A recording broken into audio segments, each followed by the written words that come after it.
Hari Om Sri Matre Namaha. So we are starting from Sloka 11. Nigama Veditananta Kalyana Gunavaridhe Narayana Namastestu Narakarnavataraka Janma Mrityu Jara Vyadhi पारतंतर्यादिभिः सदा दोषैर अस्पृष्टरूपाय नारायण नमोस्तुते वेदशास्त्रार्थ विज्ञान साध्य भक्त्येक गोचर नारायण नमस्तेस्तु मामुद्धर भवार्णवात् नित्यानंद महोधार परात् परजगत्पते नारायण नमस्तेस्तु मोक्ष साम्राज्यदायिने आब्रह्मस्तंभ पर्यन्तम् अखिलात्म महाश्रया सर्वभूतात्म भूतात्मन् नारायण नमोस्तुते पालिता शेषलोकाय पुण्यश्रवण कीर्तना नारायण नमस्तेस्तु प्रलयोदकशायिने निरस्त सर्वदोषाय भक्त्यादिगुणदायिने नारायण नमस्तेस्तु त्वां विना नहि मे गतिः धर्मार्थ काम मोक्षाख्य पुरुषार्थ प्रदायिने नारायण नमस्तेस्तु पुनस्तेस्तु नमो नमः। अथ प्रार्थना नारायण त्वमेवासि दहराख्ये हृदि स्थितः प्रेरिता प्रेर्यमाणानां त्वया प्रेरितमानसः त्वदाज्ञां शिरसा कृत्वा भजामि जनपावनम् नानोपासनमार्गाणां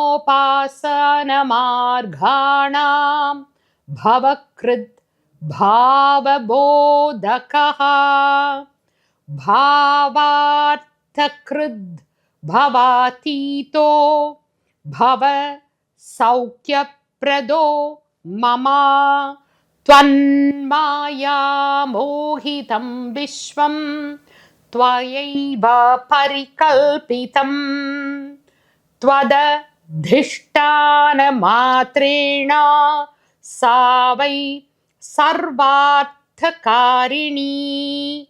त्वमेव तां पुरस्कृत्य मम कामान् समर्थय न मे त्वदन्यस्त्रातास्ति त्वदन्यन्न हि दैवतम् त्वदन्यन्न हि जानामि पालकं पुण्यवर्धनम् यावत् सांसारिको भावो मनस्थो भावनात्मकः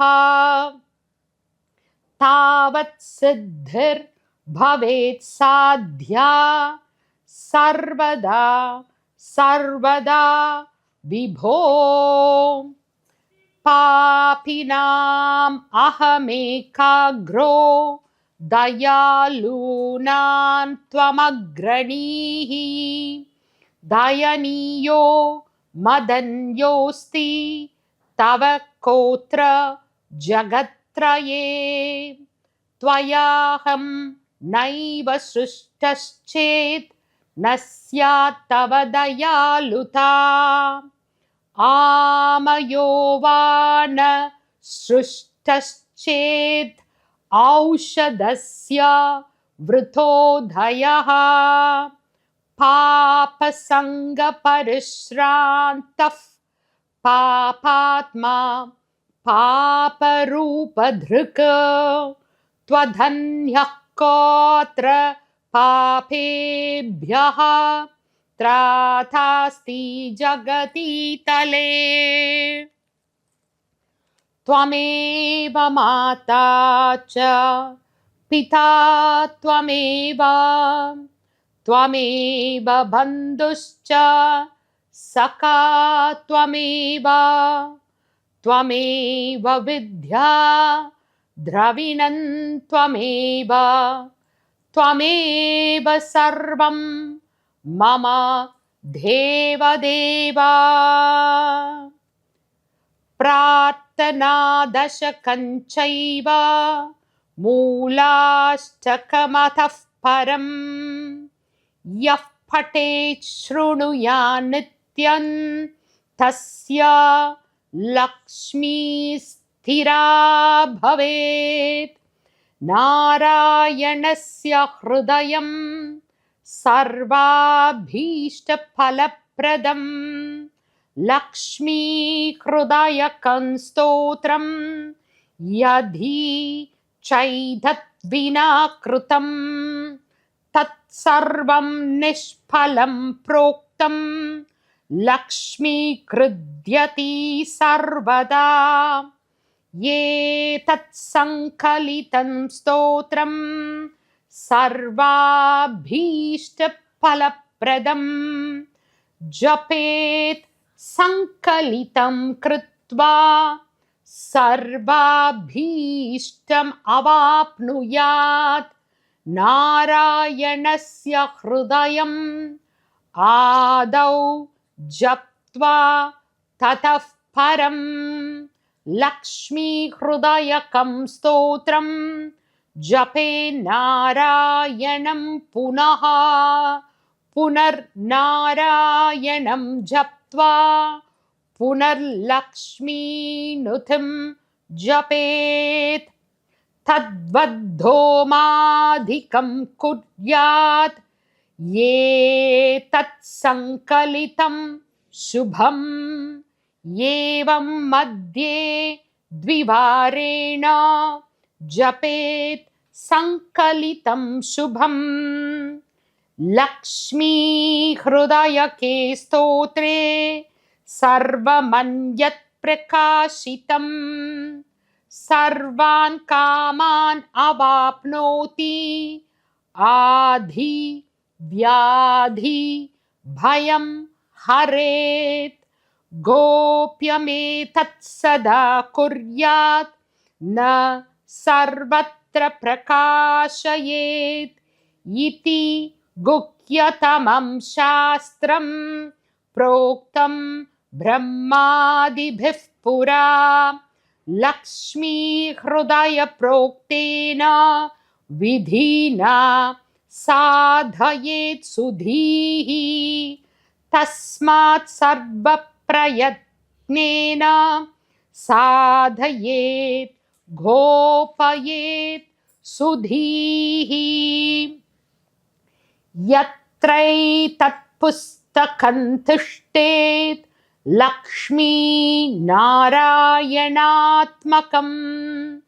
भूत पैशाच बेताळ भयं नैव तु सर्वदा भृगुवारे तथा रात्रौ पूजयेत् पुस्तकद्वयं सर्वदा सर्वदा स्तुत्यं गोपयेत् साधयेत् सुधीः गोपना साधना लोके धन्यो भवति तत्त्वतः इत्यथर्वण रहस्ये उत्तरबाहे नारायण हृदय stotram संपूर्णम. So we have completed Narayana Hridayam. So learn to recite it along with my voice. Okay. So as I mentioned, when you are reciting, you always must recite Narayana Hridayam followed by Lakshmi Hridayam and again Narayana Hridayam. So this is the procedure of doing it. So we have seen in the Palashruti that it should not be recited, as a single piece. Like, you don't have time, so I'm going to recite only Lakshmi Hridayam. Like that, you should not do. You have to do it with, this is the way in which it has to be done. And also, it says that this is the Gukhya Tamam. This is the secret, and therefore, it should not be handed over to those who are not deserving it, who don't have the devotion. So, those who don't have the devotion, just don't try it and say, I didn't get anything. You will not get anything. That's the secret. That's it. So, only if you have the devotion, it's promised that you will get it. And also, see, it's very beautiful here. Yatrai tat pustakam tishtet Lakshmi Narayanatmakam Bhuda Paishacha Vedala Bhayam Naivatu Sarvada. So, when there is this book, that is the Lakshmi Narayana Hridaya Stotram in the written form, if it is there in your house, what will happen is Bhuta Vedala Paishasa, that is the negative energies will not enter your house. So, either you take the printout, I suggest that you write it. You just write it once, because all of you know writing, Likita Japa. So after learning it, write it up and keep it in your puja room so that you will not have any negative energies. And also it says this, Brigubare tatha ratrau pujayet bustagadvayam. So that is on Fridays. Okay, night time. So night is the best time to recite it. So in the night, maybe after the sunset, right? So after the sunset, you recite this in your puja room and do the puja for Lakshmi Narayana with a faith. So we will continue in our next series with Lakshmi Hridaya. Keep sharing it, listen to it, and also send it to your friends. Srimatre Namaha.